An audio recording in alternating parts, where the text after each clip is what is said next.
Bwana Yesu asifiwe, mtu wa Mungu. Karibu kwenye huduma ya Tumaini Service. Every soul is saved, kila nafsi imeokolewa. Mungu anatupa ujumbe kwamba wakati mwingine tunahitaji msaada wa watu wengine ili kulielewa vizuri neno la Mungu. Ninazungumza na mtu ambaye una kiu, umekuwa na jitihada, umekuwa na bidii ya kujifunza neno la Mungu, kufuatilia maandiko, kumfuatilia Mungu, kufuatilia kusikia sauti ya Mungu, kuona maono ya Mungu. Na Mungu anapenda watu wa namna hiyo, kwa sababu neno la Mungu linaanza na mtu binafsi. Neno la Mungu ni la kibinafsi kabla halijawa neno la kikundi, la jamii. Neno la Mungu ni la kibinafsi sana, kwamba linaanza na wewe mwenyewe. Kwa hiyo ni kweli unaye roho wa Mungu. Ndani ya roho wa Mungu una roho wa maarifa, una roho wa hekima, una roho wa uchaji, una roho wa ufahamu, una roho wa uweza, una roho wa imani, una roho wa upendo, una roho wa furaha. Lakini haitoshi tu kusema kwamba kwa sababu ninaye roho wa Mungu katika maarifa yote, basi mimi binafsi ninajitosheleza kumwelewa Mungu kwenye kila eneo. Kwa Mungu haiko hivyo. Kwanza Mungu mwenyewe anasema kwamba huwezi kwenda hapa peke yako.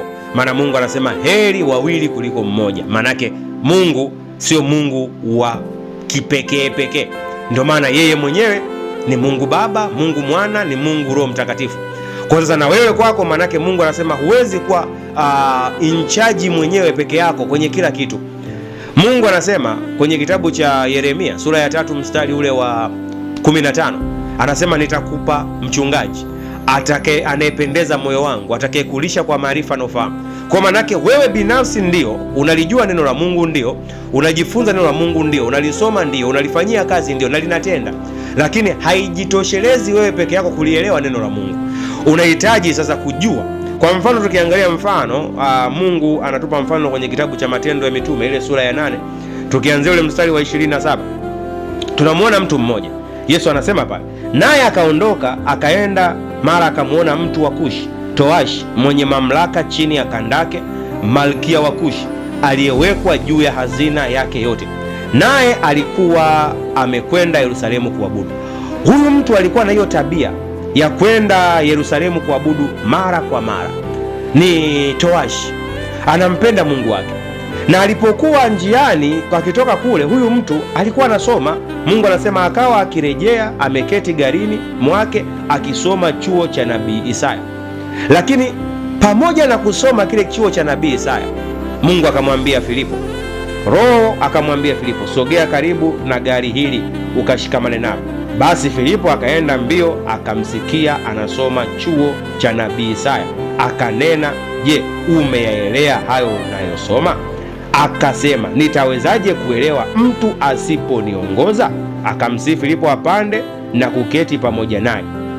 Sasa huyu ndugu alikuwa miaka yake yote anakwenda kumwabudu Mungu Yerusalemu, anakwenda kumwabudu Mungu hekaluni, anasoma, anabidia kusoma neno la Mungu, lakini hakupata kulielewa vile ipasavyo kulielewa. Kwa maanake alihitaji sasa atokee mtu mwingine ambaye anauelewa zaidi, ambaye ameachiliwa mafuta ya uelewa zaidi. Kwa na wewe hapo ulipo unasoma sana neno la Mungu, ndio, lakini bado unahitaji pia mtu mwingine. Ndio maana tunatakiwa tulitafakari neno la Mungu, mimi na wewe na yule, tujifunze neno la Mungu kigrupu. Mungu anasema popote walipo watu wawili ama watatu kwa jina langu, nami nipo katikati yao. Maana kwamba tuwe wawili, tuwe watatu, tuwe wanne, tuwe watano, tuwe kikundi fulani, tupeane challenge, tupeane changamoto. Wewe kwenye huu mstari umeelewa kitu gani? Hapa Mungu anaongelea kitu gani? Kwa hiyo inawezekana ni mtumishi mkubwa wa Mungu, ndio unatumiwa na Mungu sana, unatembea na ishara na maajabu na miujiza ya kila namna, lakini neno la Mungu huwezi kulielewa kibinafsi sana, mpaka ushirikishe pia na watu wengine kulingana na ajenda Mungu anazokuwa anakuletea. Ndio maana tunajifunza hata kwenye kuomba, tunajifunza kwenye kufundisha, tunajifunza kwenye kushuhudia, tunajifunza kwenye maeneo mbalimbali kwenye kutoa unabii kulingana na Mungu. Na Mungu anasema kwamba amewapa watu karama mbalimbali. Tunaposoma pia kitabu cha Wakolosai, wa Korinto wa kwanza, sura ya 12, sura ya 14, Mungu anaelezea habari ya karama mbalimbali. Mungu anasema kwenye Waefeso pia, nimewafanya wengine kuwa mitume, manabii, wainjilisti, walimu, wachungaji. Kwa mimi ni mtume ndio, lakini yuko nabii, yuko mwinjilisti, yuko mchungaji, yuko mwalimu ambao na wao wameachiliwa kwa viwango vya kwao. Mungu anasema hata kwenye swala la imani kwamba nimewapa watu kiwango tofauti tofauti cha imani. Sasa wewe ni nani ambaye unaweza kadhani kwamba utakuwa umejitosheleza kwenye kila kitu? Na neno la Mungu linasema wazi kwamba tunajua kwa fahamu, kwa sehemu, tunafahamu kwa sehemu, kwa kwamba huwezi kufahamu kila kitu. Unataka msaada, unatakiwa upate pia msaada kutoka kwa watu wengine. Ndio maana mfano Hezekia mfalme alifanya kila kitu kizuri kwa Mungu, kila kitu kizuri, lakini taarifa yake ya kufa ilibidi ipokee kupitia Isaya ndo akaambiwa na Mungu, nenda kamwambia Hezekia atengeneze mambo ya nyumba yake, maana atakufa. Kwa nini Mungu akumwambia Isaya moja kwa moja?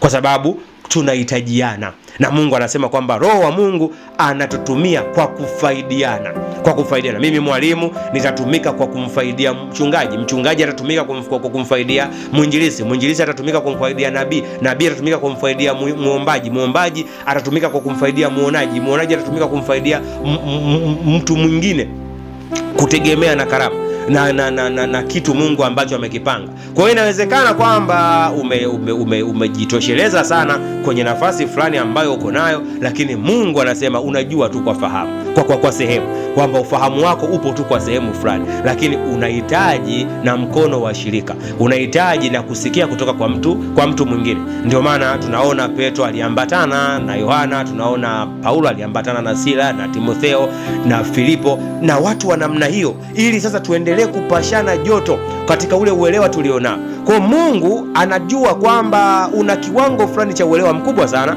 unasoma sana neno la Mungu, unamtafuta sana Mungu na viwango vikubwa, na Mungu anakutumia kwa viwango vikubwa. Lakini Mungu anachokisema ni kwamba unapofika kwenye swala la kujifunza neno lake, neno la Mungu limechanua kwa mapana makubwa sana. Neno la Mungu liko hai kila siku. Kwa hiyo wewe peke yako huwezi tu ukalijua mpaka mwisho wake. Ndio maana tunamtafuta Mungu kwa kila siku mpaka mwisho wa maisha yetu. Tunajifunza neno la Mungu kila siku mpaka mwisho wa maisha yetu.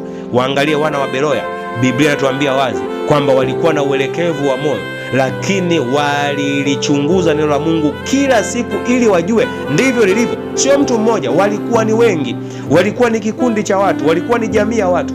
Kwa sasa wewe na mimi lazima tuwe ni kikundi cha watu, tuwe ni jamii tunapofika kwenye kujifunza neno la Mungu. Biblia inasema kwamba msiache kukusanyika kama ilivyo desturi. Kwa tukusanyike pamoja, ndio, ili tujifunze neno la Mungu pamoja, ndio, ili tujue sasa kwamba hili neno la Mungu tunaweza kulichambuaje kulingana na. Kwa ndo maana kwamba kama utakuwa unatembea kibinafsi na neno la Mungu, ni rahisi sana kulikalili na kujifanya kwamba umezijua sana njia za Mungu, ambao Mungu anasema njia zangu hazichunguziki, mawazo yangu sio mawazo yako. Kwa sasa lazima ujue kwamba ninapolitafuta neno la Mungu, ninatafuta neno la Mungu sio kwa uelewa wangu wa kibinafsi. Neno la Mungu linakuja kwangu kibinafsi ndio, lakini linapatikana kupitia watumishi na watu mbalimbali. Ukimwangalia Mungu alimtumia mpaka kahaba, Mungu alimtumia mpaka kahaba kufikisha neno lake kwa watumishi wake. Kwa sasa Mungu ana uwezo huo. Kwa Mungu anataka kwamba wewe ujue kwamba neno la Mungu huwezi kuliwekea mipaka ya kwako ya kibinafsi, kwamba mimi kwa hapa nimejitosheleza kwa habari ya neno la Mungu. No, neno la Mungu ni neno mtambuka sana. Neno la Mungu lina mawanda mapana sana. Neno la Mungu linafika mbali sana. Mungu ulituma neno lake.